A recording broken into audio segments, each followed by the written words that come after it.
আসসালামু আলাইকুম। মাহদী আলাইহিসসালাম হবেন রাসূল সাল্লাল্লাহু আলাইহি সাল্লামের বংশধর। তার নাম হবে রাসূল সাল্লাল্লাহু আলাইহি সাল্লামের অনুরূপ মুহাম্মদ। তার পিতার নাম হবে রাসূল সাল্লাল্লাহু আলাইহি সাল্লামের পিতার অনুরূপ আব্দুল্লাহ। মাহদী আলাইহিসসালামের কপাল প্রশস্ত হবে, নাক সরু হবে। মাহদীর আত্মপ্রকাশের পর তাকে আক্রমণ করার জন্য একটি সৈন্যবাহিনী অগ্রসর হবে, যাদেরকে বাইদা নামক স্থানে ধসিয়ে দেওয়া হবে। মাহদী আলাইসাল্লাম পূর্ব দিক থেকে আগত কালো পতাকাবাহী মুজাহিদ দলে থাকবেন। রাসূল সাল্লাল্লাহু আলাইহি ওয়াসাল্লাম তাকে বাইদাহ দেওয়ার নির্দেশ দিয়েছেন।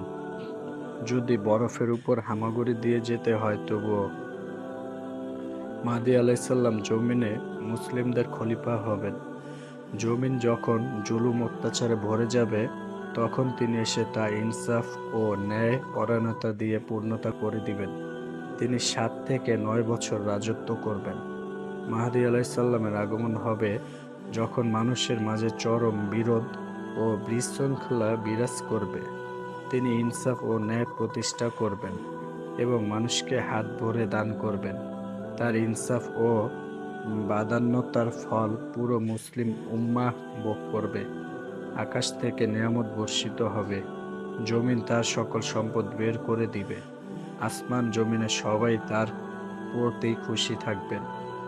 ইমাম মাহদী শেষ জামানায় আসবেন এবং শেষ জামানায় যখন নবী ঈসা আলাইহিসসালাম আমাদের নবী সাল্লাল্লাহু আলাইহি সাল্লামের উম্মত হিসাবে আকাশ থেকে অবতরণ করবেন, তখন তাদের উভয়ের সাক্ষাৎ হবে।